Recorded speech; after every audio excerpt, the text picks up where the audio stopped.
ሰላም ጤና ይስጥልኝ።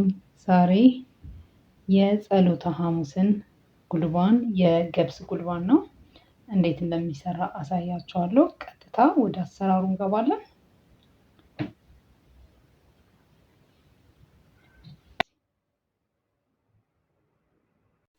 የሚያስፈልገን እኔ የምሰራው በገብስ ነው።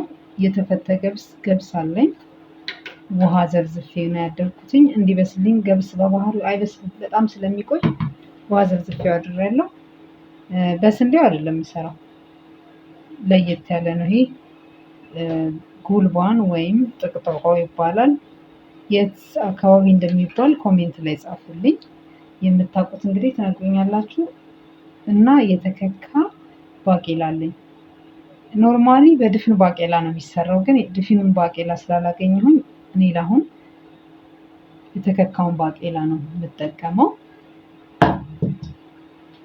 አሁን ባቄላችንን እናጥበዋለን።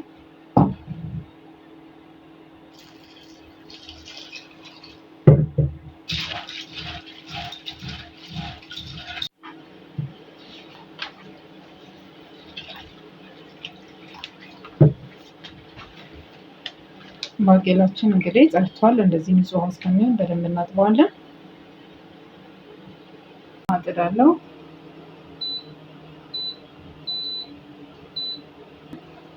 ውሃችን እንግዲህ እንደምታዩት ፈልቷል። ገብሳችንን እንከታለን።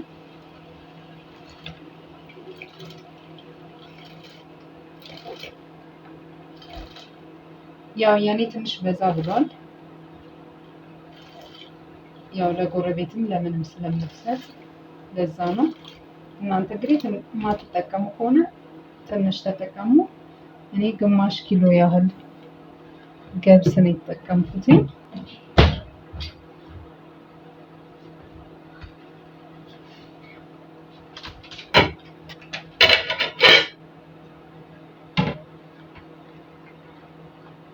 እንዲበስል እንተዋዋለን።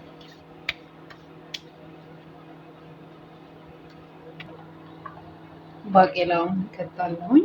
ያው ገብሱ በስሏል፣ ትንሽ እንደዚህ ሆኗል። ስለዚህ ባቄላዬን ከታለሁ።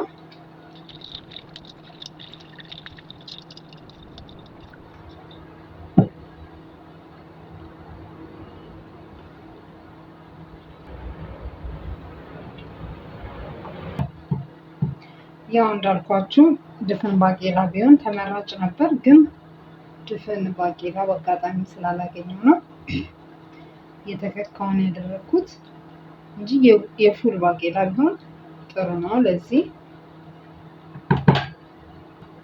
ትንሽ ከስንዴው የተለየ ነው። የስንዴው ትንሽ ደረቅ ያለ ነው የሚሆነው፣ ውሃ አይኖረውም እና በዚህ የተከካ ባቄላ ነው የሚሰራ። ግን ይሄኛው ያው እናቴ የምትሰራ የነበረችው ነው ማሳያችሁ። ቆንጆ ነው። በእርግጥ ለመጣፈጥ አይደለም ጉልባን የሚሰራው። እንዲበስል እንተዋለን።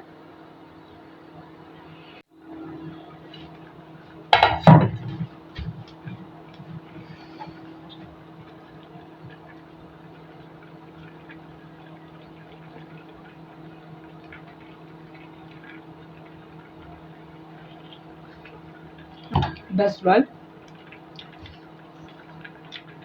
ጨው አደርጋለሁ ትንሽ።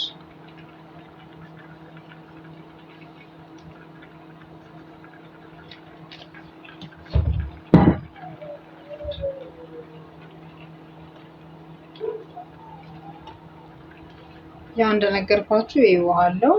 ከዛኛው ትንሽ ለየት ያለ ነው።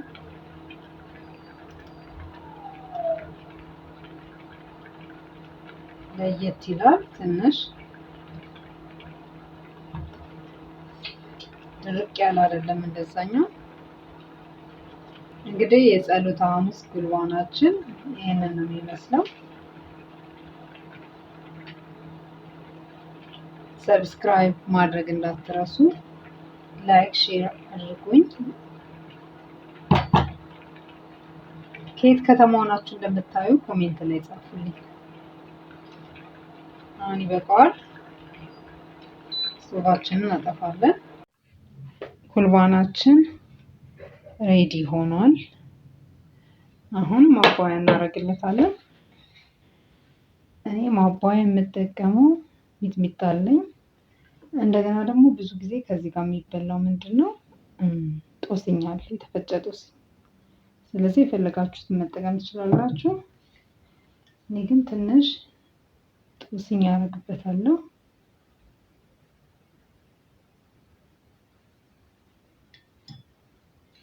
እና ትንሽ ሚጥሚጣ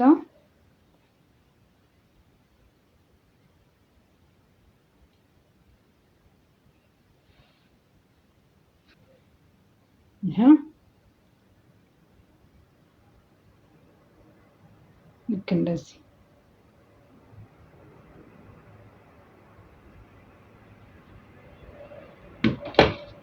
ላይክ፣ ሰብስክራይብ ማድረግ እንዳትረሱ። ስለተከታተላችሁኝ አመሰግናለሁ። ቻው ቻው።